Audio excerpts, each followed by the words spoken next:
They laughed when he took the blind Apache girl home until she did the impossible. Before we dive into the story, don't forget to like the video and tell us in the comments where you're watching from. The livestock auction wasn't advertised, but everyone in Bitter Dust Gulch knew it was happening. The square behind the general store smelled like manure and sweat. Men stood in groups, boots sinking in cold-packed dirt, steam rising off their mouths. They gathered around the rickety platform nailed from crate wood and wagon planks. Most came for mules. Some came for scraps of iron or tools. A few came for the show. No one said it outright, but everyone knew a girl was being sold that day. Her name wasn't called. There was no announcement. She was let out like stock, roped by the wrist and guided by a half-drunk man in a torn vest who dropped her beside the water trough and stepped back. She didn't look up. Couldn't. Taya, 24, stood barefoot on frozen dirt, her hands loose at her sides. Her long black hair was matted with grit and fell over her shoulders in uneven strands. Her dress, deerskin once soft and warm, was torn across the front and frayed at the hem. The bodice had split along the chest, showing bare skin where it clung too tight over her breasts.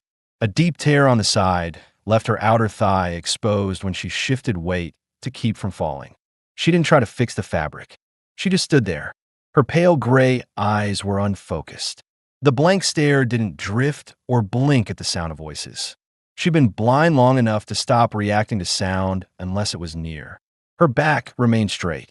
Her face didn't twitch. She looked neither humbled nor proud. Just still. Just done. Wade Coulter watched from the back of the crowd, arms folded across his chest. He hadn't planned on coming to town that morning. He hated town. Bitter Dust Gulch had too many voices and not enough decency. But his feed barrel was near empty, and one of his horses had thrown a shoe. He told himself he was only riding in for those things. Still, the sound of a man shouting about a savage girl, blind and quiet, had caught his ear near the stable. The voices behind it, the laughs, the mockery, felt like something he'd heard before. Something rotten and familiar. He didn't mean to follow them to the back of the store. But he had. Now he stood just outside the crowd, shoulder against a support beam, dust clinging to the hem of his coat. Wade was 41, a tall, weather-worn man with broad shoulders and a lean build hardened from years alone. He hadn't spoken more than a sentence at a time to anyone since his wife died 3 winters back. Died screaming in a snowstorm childbirth no midwife could stop. After burying her in the stone ridge behind his ranch, he stopped letting folks get close. Became the quiet one, the one with a scar on his side from the war and something heavier behind his eyes. He didn't look for people, didn't invite them in. He had no mission left but keeping his horses fed, his fences up, and his house warm enough not to freeze to death in. And yet, he couldn't walk away from what he was seeing. The crowd shifted. A man called out. She got all her parts at least. Might be worth something on a slow night. Someone else yelled. Blind girls don't complain. Laughter rolled like smoke, sharp and low. Wade stared at the girl. Her lips didn't move. Her breathing was steady, not calm, just resigned. She had the look of someone who'd already decided not to beg. He knew that look. The auctioneer, a wiry man with tobacco stains on his teeth, raised one hand. She's blind. Don't talk. Don't bite. Name's Taya, far as we're told. Apache blood. Owner says she's more trouble than she's worth. Offering her up with no reserve. Just needs her gone. Can she work? A voice asked. She can breathe, the man answered with a smirk. Wade stepped forward, slow. He hadn't planned to do anything, but he'd seen enough young women turn to ghosts. And he saw something in the girl's posture, how she didn't cower, didn't beg, didn't even turn her head to the sound of mocking. Not pride, not bravery, just survival, plain and worn down. He walked through the circle of onlookers, boots scuffing hard dirt. Some men stepped back, others snorted. He stopped in front of the platform, looked up. Her skin was bronze beneath the grime. Her face soft, tired, streaked with dust. Her hand was shaking, just barely. He saw the tremble in her fingers where they hung loose. She was afraid, but she was still standing. Wade reached into his coat, pulled out a small leather pouch, poured $5 silver into his palm, and let them drop in the dirt at the auctioneer's boots. The clink of coins cut through the noise. The auctioneer blinked. You serious? Wade nodded once. That buys her outright. The crowd murmured. No one else moved. Wade stepped onto the platform, unknotted the rope tied around her wrist, and let it fall. She flinched slightly at his touch, but didn't pull away. He didn't speak, just laid a hand under her elbow, loose and steady, and guided her down the steps. She followed him without question. She didn't know where she was going. He didn't know why he was doing this, but he couldn't leave her behind. They walked past the stables, past the saloon, and out toward the ridge trail that led into the foothills, where no neighbors lived, no lawmen passed, and the wind didn't carry voices. Behind them, someone muttered, "That fool Coulter's lost what little sense he had." Another man laughed. "Guess you don't mind a blind one. She won't see what he is." Wade didn't turn. Taya said nothing. They disappeared into the open land, the sound of boots and bare feet leaving the last prints in the dust. The sun hung low. The road home was long, but for the first time in 3 years, Wade Coulter wasn't walking it alone. Wade didn't speak the whole ride back. The road home wasn't a road at all, just a wagon trail cut through cactus flats and red dust that turned to rock as the land sloped toward the hills. The wind picked up near dusk, rolling dry and sharp across the open plain, tugging at the girl's hair where it spilled down her back. She rode behind him on the same horse, both legs draped to one side, arms wrapped around herself. He hadn't asked if she could ride. He just lifted her onto the saddle after tying her deerskin dress tighter with an old blanket, careful not to touch more than her shoulders. She didn't speak, didn't cry, didn't ask where they were going. Wade's horse moved steady under them. His rifle jostled against the saddle horn with each step. Her body leaned against his back. Not stiff, not trusting, just tired. He felt the chill of her bare feet brushing the inside of his coat now and then. She had to be freezing. It was dark by the time they reached the canyon rim. His cabin sat alone beneath the slope of a craggy ridge, tucked behind cottonwoods and brush. Smoke hadn't risen from a chimney in 2 days. He hadn't planned to be gone long. A shed leaned crooked beside the corral. The fence was half broke along the eastern line, and the barn door didn't shut all the way anymore. But the place stood quiet, and it stood his. He helped her down. She didn't stumble, though her legs shook under her. She reached her hand out, felt for the horse's flank, and found her balance without help. Wade led her toward the front door. "One step up," he said. His voice was low and used. She found the step with her foot and paused. Her hands stayed at her sides. She didn't reach for him. He opened the door and stood aside. The inside was cold, cold enough that breath fogged in the dark. He lit a match near the stove and sparked the firebox, the kindling catching with a hiss. The soft orange light spilled across the room. A narrow table, 2 chairs, a stove, shelves with tinware, and sacks of cornmeal. One closed door led to his bedroom. Another to the room his wife never got to use. He pointed. "That one's yours." She didn't answer, just tilted her head slightly like listening to the direction. He nodded, even though she couldn't see it. Wade took off his coat and tossed it over the back of a chair. Hung his hat on the wall peg. She stood just inside the doorway, her bare feet pressed to the wood floor, not moving. "You hungry?" he asked. Still no answer, but her hands moved, subtle, slow. She was tracing the edge of the wall beside her with one finger. Then she stepped forward and did the same to the doorframe. It struck him then just how much she had to memorize. She couldn't see the corners, couldn't see the stove, or the table, or the window latch. Everything would have to be learned by touch, by sound. He went to the stove, poured water into the tin kettle, and set it over the flame. Then ladled beans from a pot he'd left cold 2 nights ago, stirred them, and added a pinch of salt. He grabbed a wool blanket from the peg and offered it to her, holding it out without a word. She turned toward the sound. Didn't reach, just waited. He stepped closer and gently wrapped it over her shoulders, careful not to let his hand brush skin. Still, she tensed. He backed away. She found the table by sound. Fingers tapped the edge, then slid to the chair. She sat without a word, pulling the blanket tighter. Her pale eyes stayed blank, but her ears moved with every creak in the floorboards, every hiss of the kettle. Wade served her a tin plate of beans, warm bread, and a strip of dried venison. She didn't ask what it was, but her hands moved with practiced care, feeling the edge of the plate, measuring what was there. She ate slow, quiet, every bite small and neat. He sat across from her. Didn't eat, just watched. She looked different in the firelight, less like something discarded and more like someone holding on. Her hair glinted where it dried at the ends. Her skin, though bruised near the collarbone, had strength in it. He caught himself looking at her chest again, where the blanket didn't cover the tear in her dress. The fabric dipped low. She didn't pull it up. He turned away. After she finished eating, she sat still a long while. Then she stood, reached for her plate by memory, and brought it to the sink basin without stumbling once. She ran her hand along the edge of the counter and paused near the stove, turning her head toward the sound of crackling logs. "I'll get a wash basin for your room," he said. Still no answer. He brought one in, along with a clean cloth, set it near the bed, and left the room without looking back. When he closed her door, he leaned against the wall, arms folded, and stared at nothing. He wasn't sure why he'd brought her here. Maybe it was guilt. Maybe it was rage. Maybe it was just the silence in her, the way it matched his own. He didn't know her name beyond what the drunk had called out. Taya. He didn't know if it was real. Didn't know if she had people, or if anyone would come for her. But she was here now, and he wasn't sending her back. In her room, he heard movement, slow footsteps, the sound of her touching walls.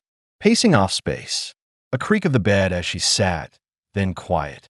He didn't ask if she was scared. She didn't ask where she was. He threw another log on the fire, sat down in the old wooden chair near the window, and watched the cold dark press up against the glass. The girl hadn't cried, and neither had he. But for the first time in years, someone else was breathing in the same house. And that changed everything. By the second morning, Wade was already noticing the difference. Not in sound. The cabin was still quiet as always, wind pressing against the boards, the iron stove ticking as it cooled, a horse snorting now and then in the corral. But the air inside felt different.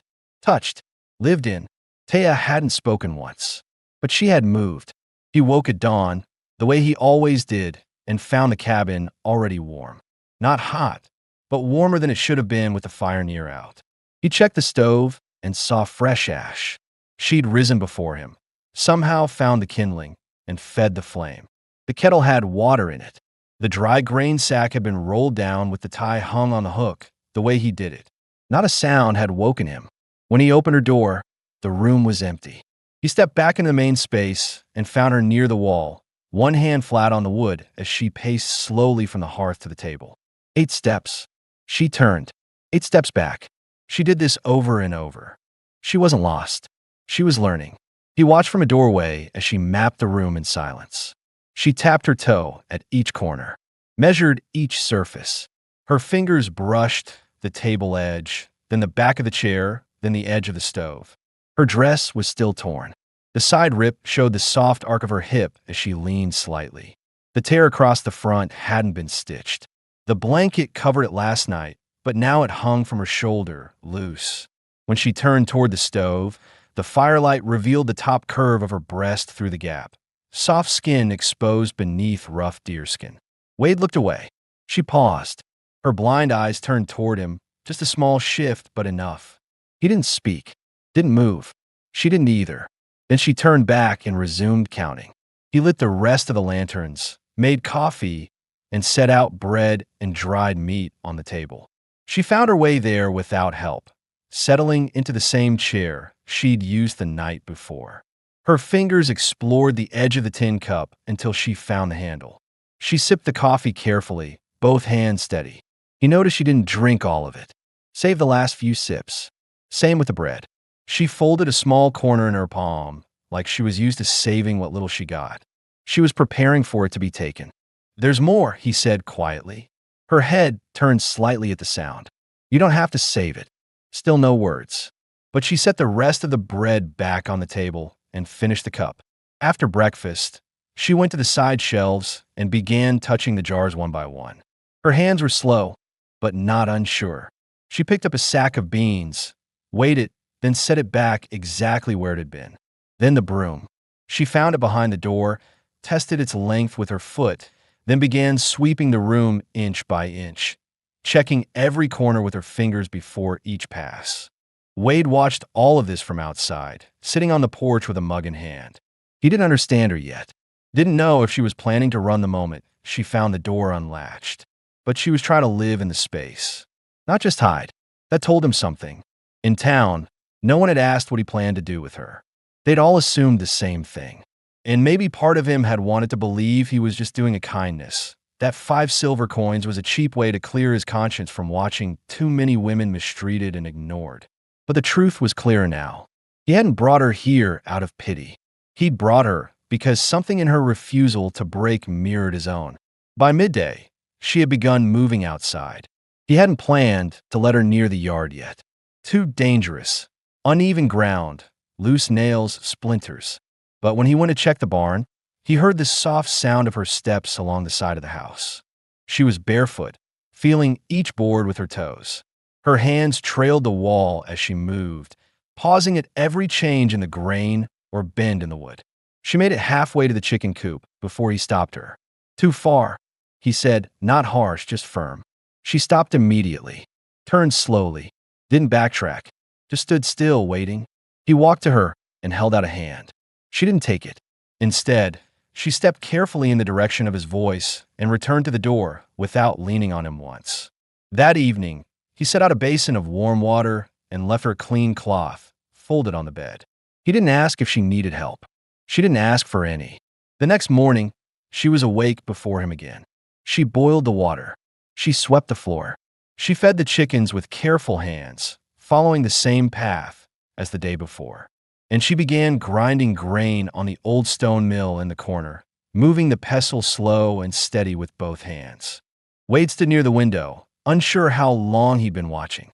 She was useful, but more than that, she was trying to belong. Not through words, not by asking for a place, but by claiming one with action. That evening, he sat across from her after dinner and spoke the first real words he'd offered. "Your name," he said. "Itea." She nodded once. Then, for the first time, she spoke. Her voice was soft and low, worn from disuse but certain. "Yes." He didn't press further, didn't ask about family, or what came before, or what had been done to her, because he saw what mattered. She was learning the shape of his world by hand, and he was beginning to learn hers, not through sight or stories, but by how she moved through the quiet. They shared silence that night, the fire crackling low, her sitting just across the hearth from him, their knees nearly touching. And neither of them needed to say why they were still there. Snow came one morning without warning, quiet, slow, and mean. It didn't fall fast, didn't make a sound, just drifted across the ridge like it had always meant to come, coating the rocks, the porch, and the brittle grass in a thin layer of white. Wade stepped out at first light and saw it dusting the fence posts, gathering along the roofline. He pulled his coat tighter and listened to the absolute stillness. No birds, no wind, just cold. Inside, the cabin was warm. Taya had already stirred the fire again. He didn't know when she rose, never heard her steps anymore. She moved like part of the house now. He found her kneeling by the hearth, feeding the stove with careful fingers. Her braid hung down her back, long and thick, and her dress, the torn deerskin she'd arrived in, clung looser now. The edges had frayed further. The seam along her side had split higher, showing more of her hip than before. The neckline was low and pulled unevenly, barely held by the leather tie she'd knotted herself. She didn't try to cover up, and he didn't look long, but something shifted between them every time he caught himself glancing. He cleared his throat. She didn't turn. He walked to the cupboard and began pulling out materials, old cotton cloth, thick thread, a worn sewing needle. He hadn't stitched much since his wife passed, but he'd learned enough in the army to keep clothes patched and warm. He laid the cloth out on the table. It was deep brown, plain but clean. He measured with his hands, cut with the only sharp scissors he still owned, and began piecing it together the best way he remembered. He didn't say what he was making. She didn't ask, but she listened. Her head tilted slightly toward the table. Her hands kept working the fire, but her ears followed every snip of the scissor, every pull of thread. By mid-afternoon, the house smelled of warm grain and ash. She'd ground enough to make flatbread and she did, kneeling by the fire with her sleeves rolled, hands pressing dough into shape. Wade tried not to stare at her arms, the way the muscles in her shoulders shifted when she worked, how the edge of her chest peeked from the tear in her dress each time she leaned forward. When he finally finished sewing, the sun had dropped behind the ridge. He folded the new dress over his arm. Long sleeves, high collar, simple drawstring at the waist. No frills, but warm. Whole. He stepped toward her, holding it out. For you. She didn't answer at first, just reached out slowly and felt the cloth with her fingertips. She ran her hands across the seams. Her brows lifted slightly. Then she stood and turned to face him fully. For a second, she stood so close he could feel her breath. She didn't thank him. She didn't smile. She just took the dress, nodded once, and stepped back into her room without another word. He let out the breath he'd been holding. He wasn't sure why it mattered that she liked it, but it did. She emerged 15 minutes later wearing the new dress. It fit, rough, a little uneven along the sleeve seam, but it covered her. The neckline was modest, the skirt long. Her hair had been rebraided, tighter now. She stood in front of him without hesitation. "You sewed this?" she asked. Her voice was steadier now. Not loud, just clearer. He nodded, then remembered she couldn't see that. "Yes, it's warm." He wasn't sure if that meant she approved. But then she stepped forward and touched the center of his chest, just once, her hand flat, her fingers spread as if measuring the weight of him. Then she turned and moved back toward the stove. That night, the cabin felt smaller. They sat across from each other at the hearth, the bread between them. The silence longer now, not from awkwardness, but because neither of them wanted to break it. Wade leaned back in his chair. She sat cross-legged on the rug near the fire, face turned toward the heat, fingers resting on her knees. When he handed her a tin cup, their hands brushed. He didn't pull away. Neither did she. She sipped, then set it down, then reached out again, slowly, uncertain. Her fingers touched his again, and stayed. His hand turned slightly, brushing her palm. She didn't speak, just kept her hand there. For a long while, neither of them moved. Outside, the snow deepened. Coyotes cried far off down the ridge. The logs hissed in the stove. Taya leaned slightly toward him, just enough for her knee to touch his boot. Still no words. But in that room, on that night, the distance between two people who had every reason not to trust a soul had narrowed to the width of skin. And it stayed that way until the fire burned low. The snow stayed for 3 days, then melted slow. By the end of the week, the ground was soft, heavy underfoot, and the trail down to the lower pasture had turned to wet clay. Wade kept to his usual work, mending fence, feeding stock, checking traps. But now there was someone else moving in the rhythm of his days. Taya no longer waited inside. She followed the sounds he made, the cadence of boots on porch steps, the clink of bridles, the scrape of wood against the feed trough. She didn't ask to help, and he never told her to. She just stepped into the routines, finding her place in them. She learned fast. Wade started small. He guided her hands across the tack gear one morning in the barn. Let her feel the leather straps, the buckles, the way each piece laid out. He said the names quiet: rein, bit, cinch, stirrup, and she repeated them once, then didn't ask again. Her fingers memorized the shape of things. Her nose caught the scent of worn leather and hay. She mucked out a stall by afternoon. At first, he hovered close, thinking she might fall or misstep. But she didn't. She used her feet to feel where the ground changed, used the shovel by sound and resistance. Her hands were strong.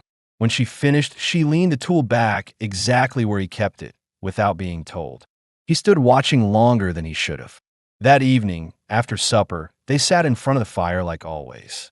Her new dress, though plain, fit her well, tied firm at the waist, sleeves rolled up from work.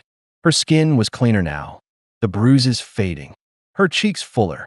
The way she held herself had changed, just a little. Chin up, spine straight, not stiff, just sure. And still, her eyes stayed unfocused. Pale gray, still blank. But he could see something behind them now. Presence. Intention. Control. She was no longer just surviving. That night, he reached for her hand again. She didn't flinch. Let his fingers rest there between hers. Neither of them looked at each other. They didn't have to. The next morning, she went with him to the lower fence line. He led her there, one hand near her back, not touching, just close enough in case. But she didn't need it. She counted steps, followed the change in sound beneath her boots, listened to the wind across the rocks to stay aligned. When they reached the post, he handed her the wire. "It's barbed," he warned. She nodded. He showed her by touch, one slow strand at a time, careful to guide her fingers without cutting them. She asked nothing, just felt the break in the tension, the way the staples held, how the nails dug in. When they finished, she stood quiet and let the desert wind sweep across her braid. "Why do you do all this alone?" she asked. Her voice wasn't soft now. It was calm, steady. Wade didn't answer right away. He tightened the last strand and leaned on the post. "My wife died," he said, 3 winters ago, during birth." A pause. He hadn't said that out loud in months. Taya didn't speak, didn't offer comfort, just waited. He cleared his throat, wasn't ready to be around people again. She turned toward the sound of his voice. And now, he looked at her, her strong posture, the dirt on her dress, the roughness on her hands that hadn't been there weeks ago. "Now, don't mind it." She didn't smile, but something in her expression eased. That night, she helped cook. Not just bread this time. He showed her how to cut meat with a bone-handled knife, how to use the stove's heat to brown it slow. She moved with precision. When her hand brushed his wrist near the fire, she didn't pull back. Neither did he, but neither of them crossed the line. He still didn't touch her without reason, and she never asked for more than what he gave. Still, something had shifted. It showed in the way she stood closer when he spoke, how her hands paused longer when he guided them, in the way her breath caught when their shoulders brushed near the stove. And he felt it too, in the way his eyes found her in the morning without meaning to, in the way he left out extra bread on her side of the table, and how his silence no longer felt like a weight. But outside the ranch, the world hadn't forgotten her. One afternoon, while Wade was in town picking up grain sacks, a ranch hand from the southern ridgeline made a comment behind the stable. "Coulter's got that blind Apache girl out of his place. Heard she don't speak much. Makes it easy." Wade heard it, said nothing. But the next moment, the man was on the ground, a bloody tooth in the dirt. Wade didn't explain himself, just paid for his feed, climbed back on his horse, and rode home. When he returned, Taya was sitting on the porch, her face turned to the breeze, her hands folded on her lap. She didn't ask what happened, but when he sat beside her and let his arm rest across the back of the bench, just barely touching her shoulder, she leaned against him without hesitation. The ranch was still. The ridge beyond them was empty. The world, for that moment, was quiet. And in that quiet they stayed. The days had stretched longer now.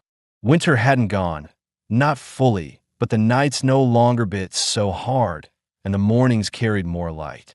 Wade had taken to rising before the sun again, habit pulling him to chores before the frost burned off. But now when he stepped outside, there were 2 sets of boot tracks in the dirt. One his, one hers. And somehow, that mattered more than it should have. Taya moved through the house with full confidence now. She didn't feel the walls anymore. She walked them, counted by breath and memory. She could go from a stove to the shed and back without a single misstep. Her hands only reached when something changed, when he moved a chair or left a tool out of place. Otherwise, she worked like someone who had never needed sight. He'd never seen anyone adjust like that. Never known anyone to listen so hard to the world and answer it without a word. He'd sewn her another dress by now. This one was lighter, made for movement, not just warmth. The collar dipped lower than the first. Not by design, just how the fabric settled across her chest. It showed more of her skin, especially when she bent near the fire or leaned over the wash basin. She didn't seem to care, or maybe she knew and didn't mind him seeing. And he did see. He noticed the way the fabric clung to her curves when it caught damp at the waist, the way her chest rose and fell when she worked the broom, the way the fabric stretched when she reached high for a shelf and the soft underside of her breast pressed against the cloth. She was full-figured, strong, not delicate. Her hips wide, her waist soft. Her shape was the kind a man remembered after dark. He caught himself watching more than once. And every time, he turned away, fighting the pull of it. It wasn't shame. It was respect. She hadn't offered anything. Not with words. So he stayed quiet. But one night that changed. It had rained that day. Not heavy, just enough to make the air damp, the ground soft. Wade had spent the afternoon fixing a hinge on the barn door, while Taya mended the cloth sack near the fire. The house smelled of wood smoke and warm cornmeal. By nightfall, the rain had stopped, but the roof still dripped slow, steady, soft. He came in to find her by the fire, kneeling, arms stretched to hang her dress near the heat. She wore only her underlayer, soft fabric clinging damp across her thighs and chest. The firelight made her skin glow bronze, and the cloth across her breasts had gone near translucent from the rain. She didn't move when he entered. He turned away fast, cleared his throat. Didn't mean to. She didn't flinch. It's all right. Her voice was calm. He stood there, frozen halfway between stepping out and not wanting to leave. I can't see you, she said, folding the dress with both hands. But I know when you're looking. He looked down at the floor. His hand gripped the back of the chair. Wasn't trying to. I know. She stood slowly, still in her underclothes, still damp, still warm from the fire. She stepped toward him. Not fast, not tentative, just deliberate. He didn't move. She stopped close enough that he could smell the rain on her skin. I don't owe you, she said. He met her eyes, or tried to. Her gaze never fixed, still distant, still blind. But the intensity in her voice didn't waver. I know, he said. She reached out, touched the collar of his shirt, her fingers brushing the buttons. You haven't touched me. Not once. He swallowed. Didn't bring you here for that. I know, she said again. That's why I want to. Her hand moved to his chest. Stayed there. Wade's heart pounded against her palm. She stepped closer. Their faces were inches apart now. His breath shallow. Hers steady. She raised her other hand, touched his cheek. Her fingers ran down the edge of his jaw, slow, cautious. He let her. He didn't speak. Then she leaned in. Her lips brushed his. It wasn't hard. It wasn't rushed. It was warm. Still. Sure. He kissed her back, carefully at first, then deeper. One hand on her waist, the other at her back. Her body pressed into his without hesitation. She kissed like someone who didn't want to be saved, but wanted to belong. He pulled away first. Not out of guilt. Out of fear he might not stop. Her hand stayed on him. Her breath close to his lips. I see you, she whispered. He looked at her. Her blind eyes, her strong mouth, her soaked underdress clinging to the full curve of her body. He nodded, voice low. I see you too. She smiled, just barely, and stepped back. She walked toward her room, slowly, leaving her damp dress folded near the hearth. Wade stayed standing there for a long time, heart still beating hard, eyes on the empty doorway. He hadn't planned any of this. Hadn't wanted a woman in his home, in his routine, in his silence. But she was here now, and she wasn't leaving. And he didn't want her to. Wade woke before dawn as usual, but something about the quiet felt different. He sat up slow, the mattress creaking beneath his weight, and listened. Not for danger, just for her. The fire was still going, low and steady. He heard no footsteps, no shifting boards. Her room was closed, doors still latched from the inside. Last night stayed heavy in his mind. The kiss, her voice, the way her body had pressed into his. She hadn't run, hadn't recoiled. She'd chosen it. Him. And he hadn't touched her beyond that. Hadn't pushed. Hadn't asked for more. But something in the air this morning felt raw. Not wrong, just fragile. He stepped into the main room. Her folded dress was still near the hearth, dry now. Her coat hung neatly on the wall. The house was still warm. She hadn't built the fire this time. She hadn't stirred at all. He knocked once on her door, soft. No answer. He waited, then opened it slow. She was curled on the bed, one arm under her head, the other across her belly. Her brow was furrowed, her legs drawn up tight. He stepped closer. Taya. She didn't speak, just shifted slightly, wincing. He crouched beside the bed. What is it? My side, she whispered. Started last night. Feels worse now. He reached gently and laid his hand above her hip, just off the rib.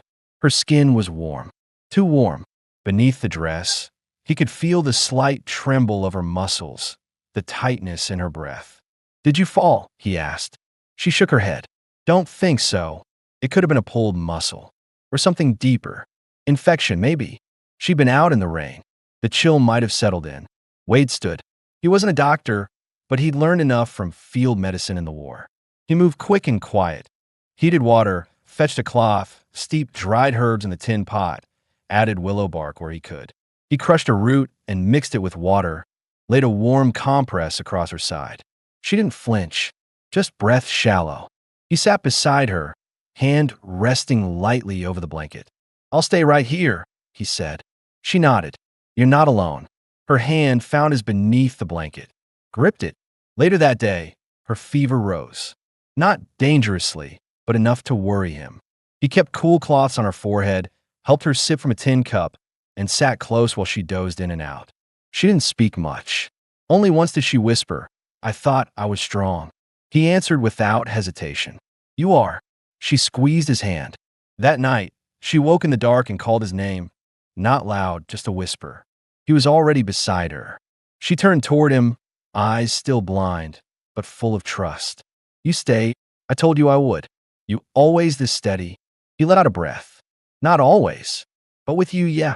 She reached up and touched his chest, right where the heartbeat was. I don't know how to be with someone, she said. You already are. She didn't reply. Just pressed closer. He wrapped his arm gently around her shoulder, holding her through the blanket. No pressure, no intention, just warmth, just presence. She fell asleep like that, curled into his side, breath even, body finally relaxed. The next morning, her fever had broken. She sat up slow, stretched her arms, and smiled faintly. He brought her water, then bread. I'll be outside, he said, fixing that west fence. Yell if you need me. She reached out, caught his hand before he turned. Thank you. He looked at her. I'll stay, she said. He nodded. I know. The rest of that day passed in quiet work. He repaired the fence. She stayed inside, resting, but later he saw the wash had been done, hung carefully on the line by Feel alone. She'd moved again, still tender, still healing, but unwilling to lie still too long.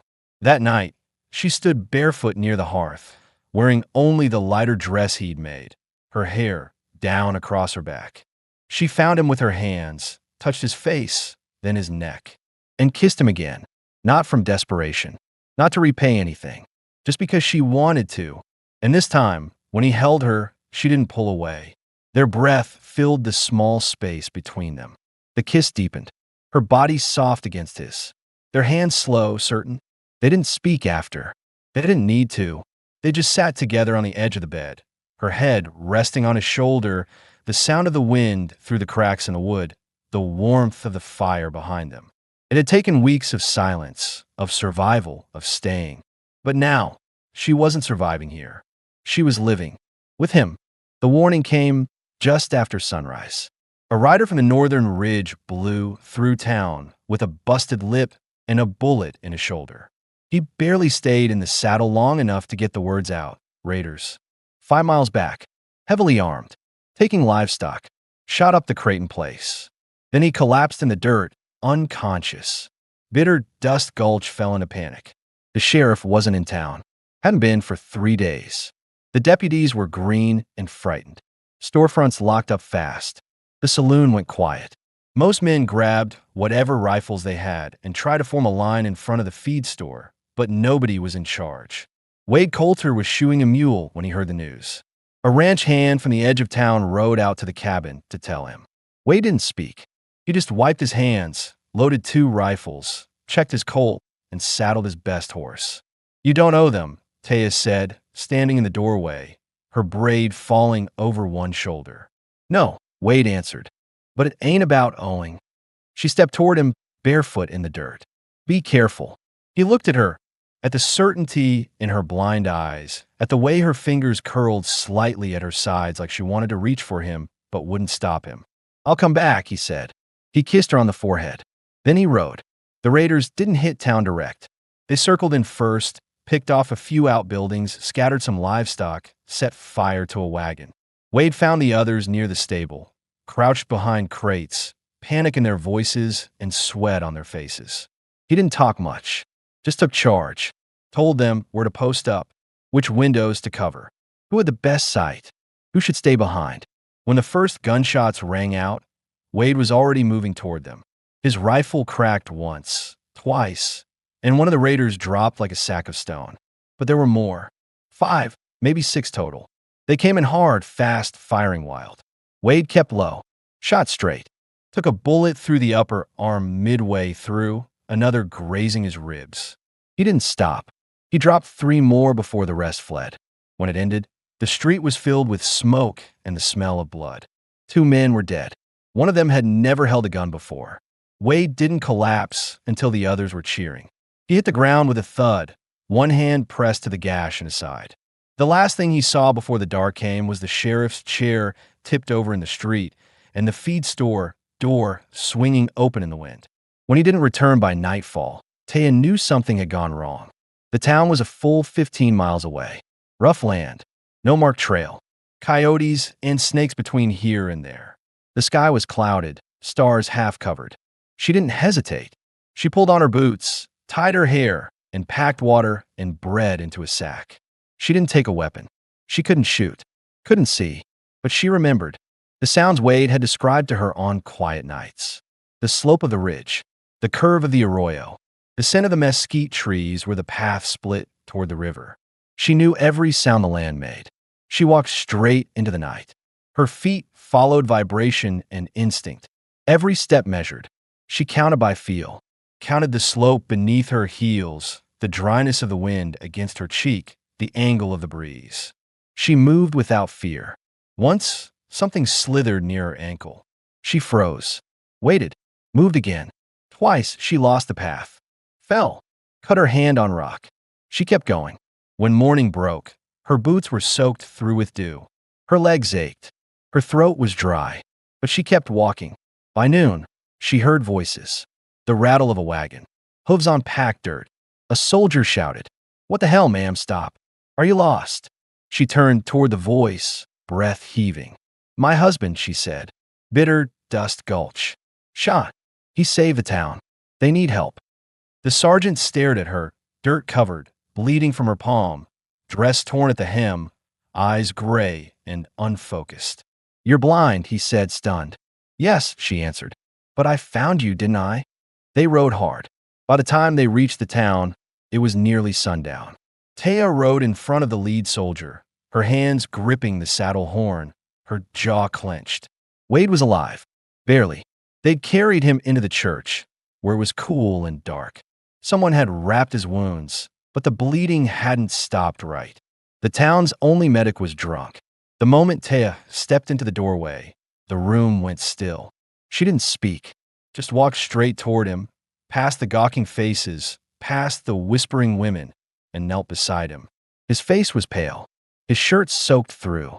She reached for his hand. He stirred. "Wade," she whispered. His eyes opened slow. "You found me," he rasped. "Always would." She pressed her forehead to his, her braid falling against his cheek, her hand gripping his wrist. The soldiers moved past, setting up supply crates, giving orders. No one laughed. No one said a word, because she had done the impossible. She had walked 15 miles blind and saved them all. Wade's fever held for 2 days. The bullets had torn clean through muscle and rib, but blood loss left him weak, drifting between sleep and half-speech. The town doctor never came. Too drunk, too useless. It was Taya who kept him alive. She never left his side. Not once. She changed his dressings by feel, using water warmed over the church stove. She found the herb satchel Wade had stored in his saddlebag and boiled the right roots by memory. She crushed them with a stone in a bowl and fed them to him in sips, steady, patient, never rushed. She didn't cry. Not once. Only pressed cool cloth to his chest and whispered when he stirred. The townsfolk watched through open doors and windows, quiet now. No one called her cursed. No one called her savage. Not after she walked 15 miles blind to bring soldiers that saved them all. Not after she knelt beside a man they'd ignored for years and refused to let him die. By the 4th morning, Wade opened his eyes and held them open. His voice came rough and slow. "Still here." Taya exhaled. "I never left." He smiled barely. Didn't think you would. She touched his face, gently, palm warm against his beard. I didn't know if you'd come back to me, she said. I told you I would, he whispered. You found me. You're my home. He tried to sit. Couldn't. She leaned closer. You're not alone anymore. That day, the town changed. Sheriff Calden returned and made his way to the church. He asked if Wade would stay on as acting marshal. Wade said no. He didn't want a badge. He wanted to go home. But before they left, something quiet happened. At the edge of the square, in front of the whole town, Wade stood beside Taya, still weak, pale, leaning slightly on her shoulder, and faced the people who had once laughed when he dropped $5 in the dust for a blind Apache woman.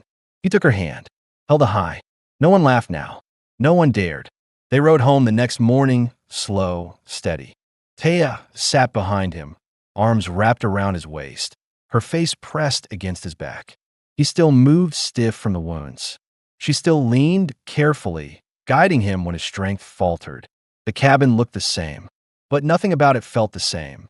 Inside, the fire was still out, the air cold, but Taya walked through it like she always had, feet sure, hands confident. She unpacked their bags, unrolled the fresh fabric he'd bought for winter shirts, and set the stove to heat again. Wade sat at the table and watched her move. You know this place better than I do now, he said. I memorized it, she replied. He leaned back in the chair, exhaled slow.